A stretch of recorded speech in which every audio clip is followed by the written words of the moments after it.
would glue it in the scopes. All of the crosshairs in all of the scopes during World War II was black widow spiderweb.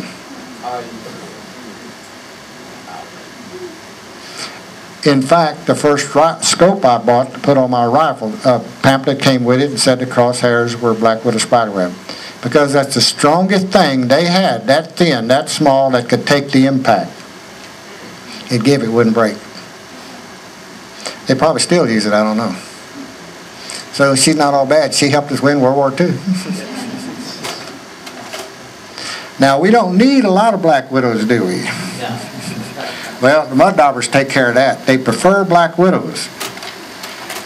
We used to keep bees. A new swarm came out. Delphine said, go clean me up a bee box while I put all my protective stuff. Well, when I took the lid off that bee box, I accidentally broke open the mud dauber's nest. And I forgot about her. I got me a toothpick and started counting the spiders. There was 77 spiders paralyzed and crammed in there. They weren't dead, they were paralyzed. 66 of them were black widows out of 77. Well, I was telling this story to that arachnist, that lady, and she said, Malcolm, I'm an arachnist. When I go into a new area, an arachnist person that studies spiders, she said, when I go into a new environment and I want to find out what kind of spiders are there, she said, if I can find me a mud dauber's nest and break it open, I can find out what kind of spiders are prevalent in that area. And the mud dauber doesn't kill those spiders when she puts them in there. She stings them and paralyzes them. That spider stays alive because when her larvae hatch, they don't want to eat on no dead rotten spider. They feed on the leg muscles. And the spider's still alive. Sir? Yeah, this lady told me she broke, yeah, good thing you mentioned that. This lady said one mud dauber nest she broke open one time was 100% brown recluse. Good thing you mentioned that, yeah. So don't knock down your mud dauber's nest. Isn't that a beauty? That's a swarfid fly, serifid fly. Now, I know that was a female. You know how I can tell? She's real fast. She goes from flower to flower to flower. See, before the Europeans brought over the honeybee, she did our pollination. Our honeybee was brought over by the Europeans. They're not native here. She did our pollination. And I let a guy plant a whole bunch of small crepe myrtles on our place. And I had about 20 rows, about 200-300 feet long, and they were about this tall in bloom. And this fly, boy, she went to flower to flower to flower that fast. You know, she's impatient. She always thinks the next one talks better. Now, how I know she was a female? Because when she recognized I had a camera, she stopped and posed.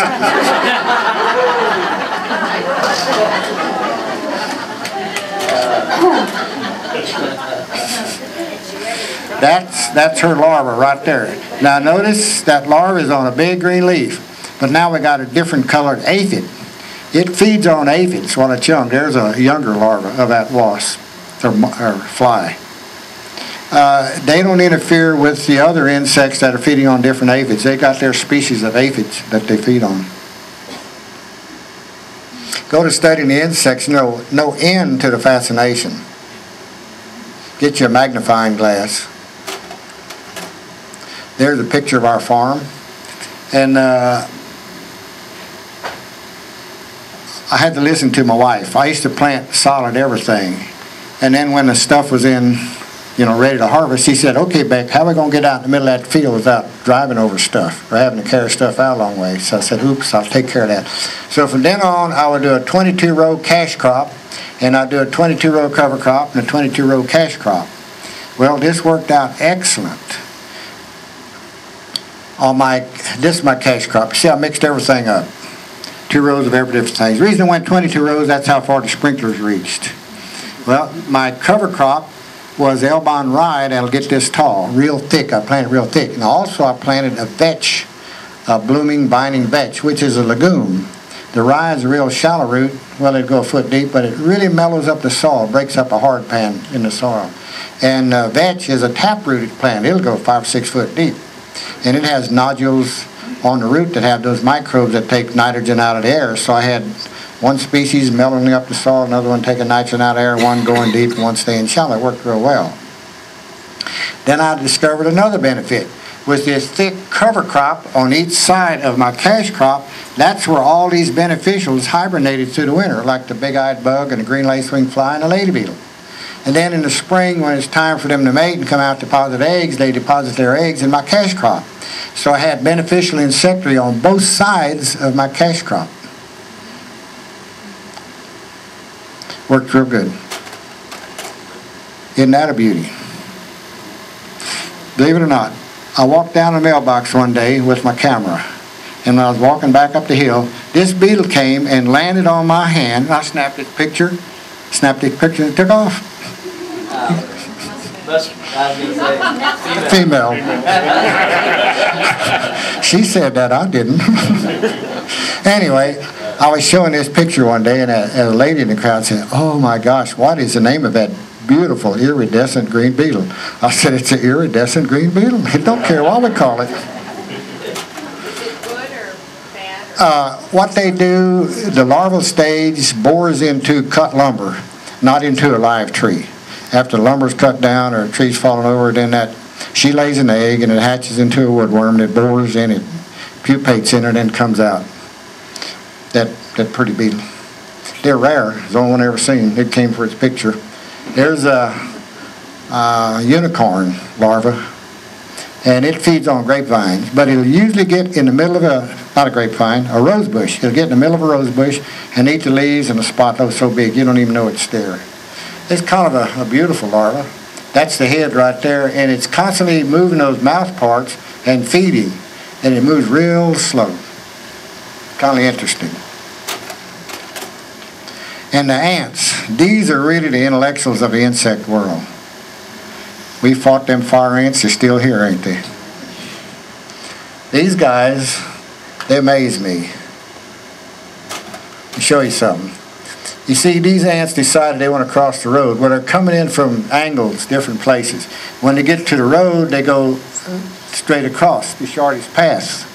They don't keep on going like that.